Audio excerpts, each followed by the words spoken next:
ভাই বোনের মধ্যে সবচেয়ে ছোট ছিল শরীফ ওসমান হাদি। আজকের তার লাশ আমার কাঁধে বহন করতে হচ্ছে। একটি দেশ আজও শোকস্তব্ধ। জুলাই বিপ্লবের বীর শহীদ ওসমান হাদির ৮ মাসের অবুঝ শিশুটির অসহায় মুখের দিকে তাকিয়ে। সেই শিশুর কান্না আজও বিবেককে নাড়িয়ে দেয় গোটা জাতির। ঠিক সেই সময়ই পটুয়াখালীতে আরেকটি শিশুকে এতিম করার নির্মম ছক কষে বসে একদল পেশাদার ঘাতক। বরগুনার আমতলী উপজেলার কৃষ্ণনগর গ্রামের অটোচালক মোহাম্মদ জুলহাস আকন পটুয়াখালী লঞ্চ ঘাট থেকে যাত্রী নিয়ে রওনা হওয়ার পর বসক বাজার পার হতেই তার গাড়ি ফাঁকা হয়ে পড়ে। এই সুযোগে দুর্বৃত্তরা মুখে সাদা পাউডার জাতীয় পদার্থ ছুঁড়ে তাকে অজ্ঞান করে ফেলে। এরপর হাত পা বেঁধে মুখে গামছা গুঁজে ঢাকা কুয়াকাটা মহাসড়কের পাশের একটি কলাবাগানের ঝোপে ফেলে রেখে যায়, মৃত ভেবেই। ঠিক সেই সময় ঘাতকদের মোবাইলে চলে ভিডিও কল। নেপথ্যের পরিকল্পনাকারীদের সঙ্গে ঠান্ডা মাথায় চলে দরদাম। কণ্ঠে ভেসে আসে সেই ভয়াবহ নির্দেশ, টাকা পাঠিয়ে দিন, কাম সাকসেস। অর্থাৎ টাকা পেলেই লাশ নিশ্চিত। কিন্তু টাকার ভাগাভাগি নিয়ে নিজেদের মধ্যেই শুরু হয় দ্বন্দ্ব, আর তখনই বেরিয়ে আসে সেই নিষ্ঠুর নীতি, বাকিতে খুন হয় না।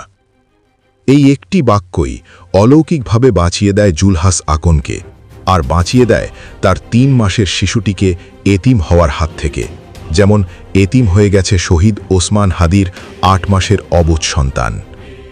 পখিয়া বাজারে জুমার নামাজ আদায় করতে আসা মুসল্লিরা কলাবাগানের ভেতর থেকে গোঙানির শব্দ শুনে মুমূর্ষু অবস্থায় জুলহাসকে উদ্ধার করেন। কিন্তু এরপর শুরু হয় আরেক রহস্য। উদ্ধার কাজে থাকা পটুয়াখালী সদর থানার সাদেক দারোগার সঙ্গে যোগাযোগ করা হলে তিনি ওসির দোহাই দিয়ে স্পষ্ট কোনো তথ্য না দিয়ে দায়িত্ব এড়িয়ে যান। ভিডিও কলে খুনের চুক্তির অডিও ভিডিও প্রমাণ থাকার পরও এখনও মূল পরিকল্পনাকারী ও অর্থদাতারা গ্রেফতার হয়নি। পুলিশের এই রহস্যজনক গড়িমসি জনমনে তীব্র ক্ষোভ ও প্রশ্নের জন্ম দিয়েছে। আরও চাঞ্চল্যকর তথ্য হল, এই হত্যাচেষ্টার নেপথ্যে রয়েছে জুলহাসের নিজেরই চাচা ও চাচাতো ভাইদের সঙ্গে দীর্ঘদিনের পারিবারিক বিরোধ। মাত্র কিছুদিন আগেই তারা জুলহাসের বাবা সিকান্দার আকনকে পিটিয়ে হাত ভেঙে দেয় এবং সুযোগ বুঝে ক্ষেতের ধান লুট করে নেয়। একের পর এক মিথ্যা মামলায় পুরো পরিবারটিকে ধ্বংস করে দেওয়ার অপচেষ্টা চলছে।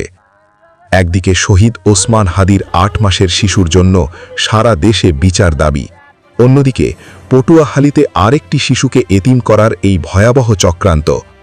সব মিলিয়ে আজ প্রশ্ন উঠছে, এই নতুন বাংলাদেশে কি তবে টাকার বিনিময়ে ভিডিও কলে বসেই নির্ধারিত হবে মানুষের প্রাণের দাম?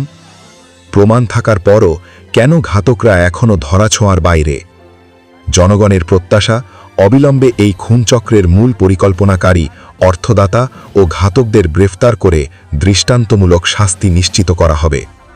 কারণ বাকিতে হয়তো খুন হয় না, কিন্তু বিচারে গড়িমসি হলে মরে যায় পুরো সমাজ।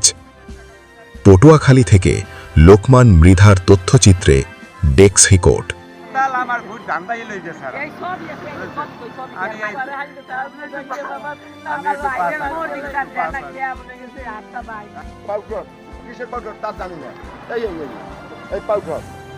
এবং পাও এই জায়গায় ছিল, পাও এই জায়গায় ছিল।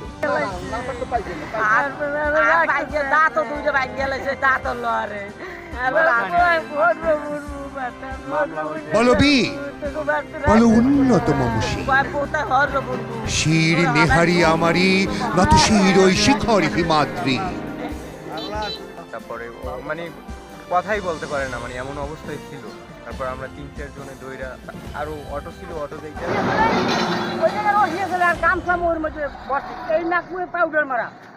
ওই লোকটা আমার বললো কি ভাই জান জান এটা কোয়াই কি, আমরা গাড়ি থামাইছি, থামাই আমার গাড়ির মধ্যে আরেকটা লোক আসছিল। হ্যাঁ, আমি আবার নামছি, নামিয়ে ওই জায়গায় গেছি, যাই দিয়ে মুখোশ ওদিকে যাই দিয়ে ওই ঠ্যাংটা ওদিকে, হ্যাঁ পানির ভিতরে গুড়মুড়ি আছে বান্দা, ওর মধ্যে শফিক, আমার চাচা এবং সিদ্দিক আকনেরা 6 ভাই এই ঘটনাটা ঘটাইছে।